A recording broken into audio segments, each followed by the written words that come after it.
Imagine you felt confident in how to handle any tricky parenting situation that comes up and know exactly what to do to not only manage your child's challenging behavior, but to change it for the better permanently. This is possible, and I want to help you start doing this right now. Whether you're dealing with frustrating ADHD behavior, child anxiety, or just need help with your child's behavior, this video will give you the foundation to create meaningful change.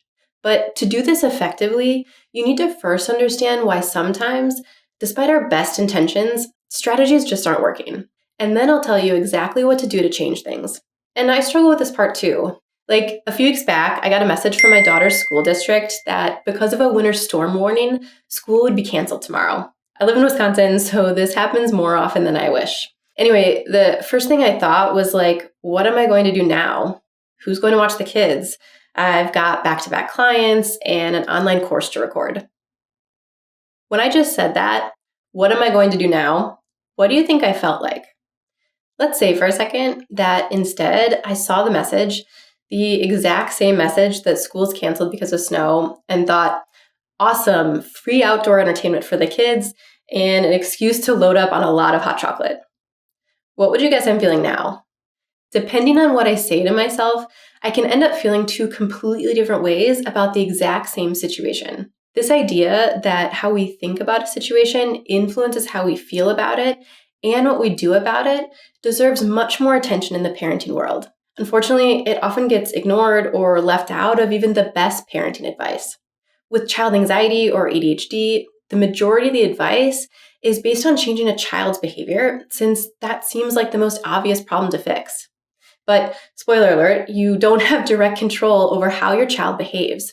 You only truly have control over your own thoughts and behavior. So let me tell you what you can do to actually help your child's behavior. If you've downloaded my coping skills guide or are a Relationships First member, you may be familiar with this idea already, which comes from cognitive behavioral therapy. The CBT triangle has 3 parts: what you're thinking, what you're doing, and your body's physical reactions or feelings. And each part of the triangle influences the others. Like our thoughts influence our feelings and our behavior. But even though this is a simple idea, putting it into practice is not straightforward. And I myself have messed up. Like when one of my kids was having a lot of trouble staying in her bed and falling asleep at night. There were nights when she must have gotten out of bed at least 10 times since we said goodnight. And on that 10th time, I'd start to wonder, how much longer is this going to go on for? How is she not tired? Is she ever going to fall asleep? And I was feeling beyond frustrated, sometimes bordering on desperation. There were times when I'd kind of scold her and tell her to go back to bed, or start bribing her to stay in bed, or even take something away. I just felt like doing anything at that moment just to get her to stay in bed. But ultimately, bedtime was turned into this thing where we both just felt like crap. And I knew neither of us wanted to feel that way, so I needed to make a change. It's kind of impossible just to change your emotions, though, to just like will yourself into not feeling like crap. So I started with my thinking. I started to actively tell myself something else that was more helpful. Like I would even say it out loud when she'd call out for me for the 10th time. Something like, gosh, she's having a really hard time tonight, or she must really need something else from me right now. I began to feel less irritated and a little more patient and understanding, or sometimes just kind of neutral as I reminded myself that this won't last forever. And so I'd ask her if something is bothering her, maybe just take her back to her room and remind her that I love her and she's safe. Sometimes I just calmly remind her of our family's rules about bedtime and staying in bed. How I felt and what I did to help her stay in bed and sleep was different depending on what I said to myself. And in the end, when I actively practiced changing my own thoughts, my feelings and responses about what was happening changed too. I ultimately changed how I was being with her, my energy, my facial expressions, my body language. And this mattered a whole lot more than the exact words or strategies I used to get us where we wanted to be. And there's a whole lot more to tell you about how you can do this. But before I do so, if you're finding this relatable or helpful, please take a moment and tap that like button below. Your support motivates me to continue sharing content like this so that every family can get access to the support they may need. So thank you for that. Now, here's another example of what I'm talking about.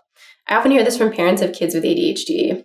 Let's say you're getting dinner ready, and from across the kitchen, you tell your child to put down their device and go start on their homework.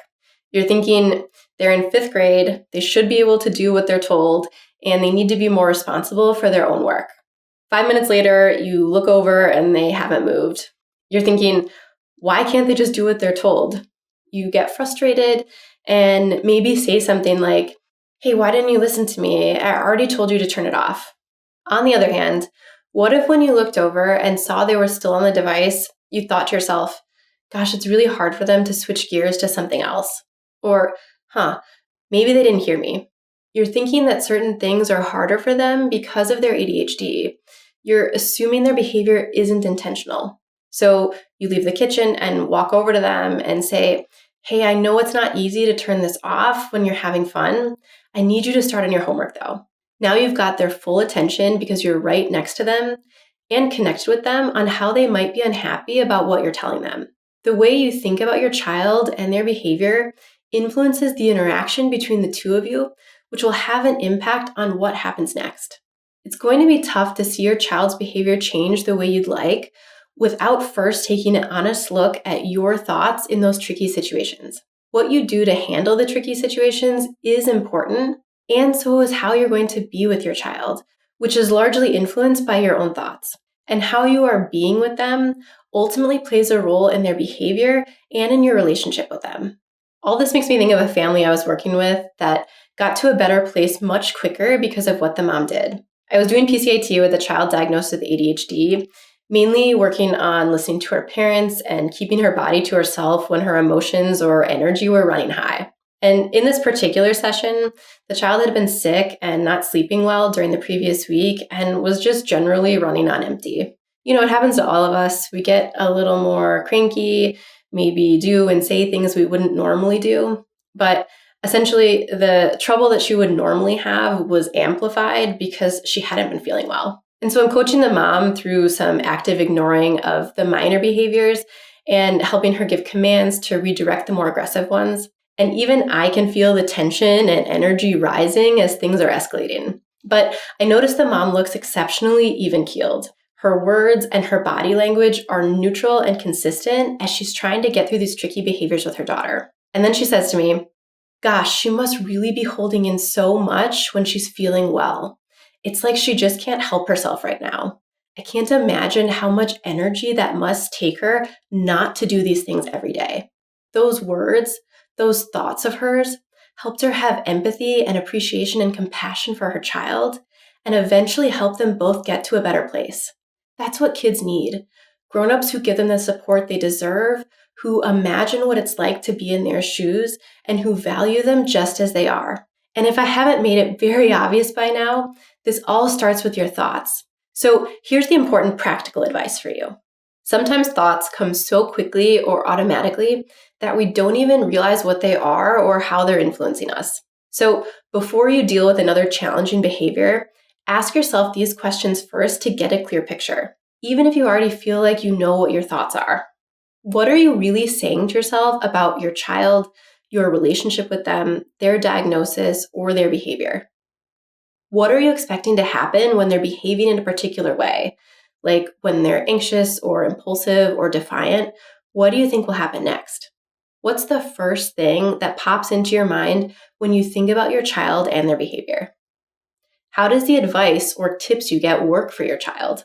What's the worst thing that could happen? Write down your answers to these questions.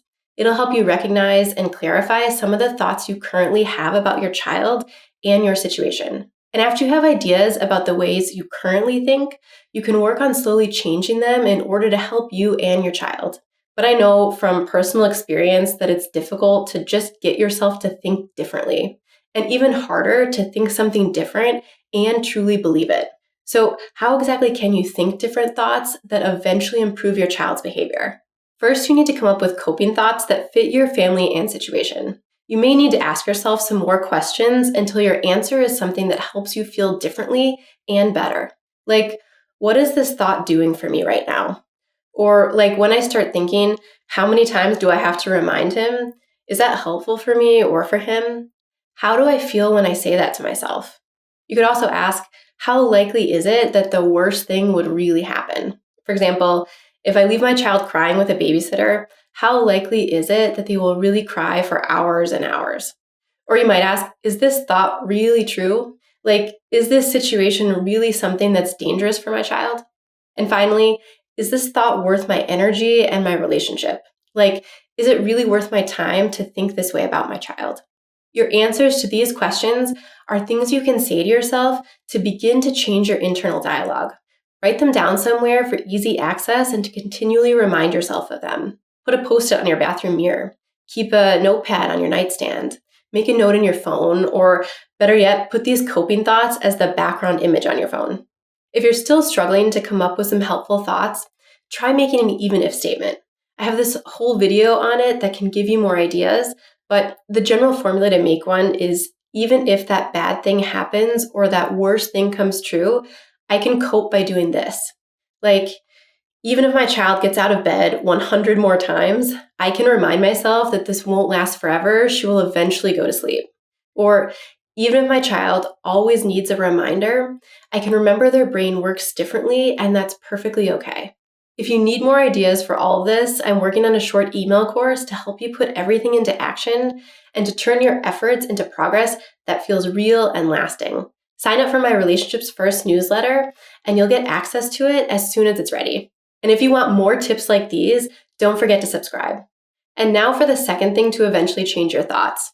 You need to remember that things are a triangle, that all parts, thoughts, feelings, and behaviors contribute to the other parts. So if you have trouble believing a thought you really want to have, just start acting like a person who does believe those thoughts.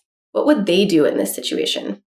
Eventually, with a change in your behavior, you will have a change in your thoughts, and they will more closely align with your values and what you want for your child and your relationship with them. If you want to see how you can specifically apply the CBT triangle for anxiety, check out this video next. Or if you want to apply what you learned about the power of your own thoughts to helping a child with ADHD, see the one below. As always, put your relationships first, and I'll see you in the next video.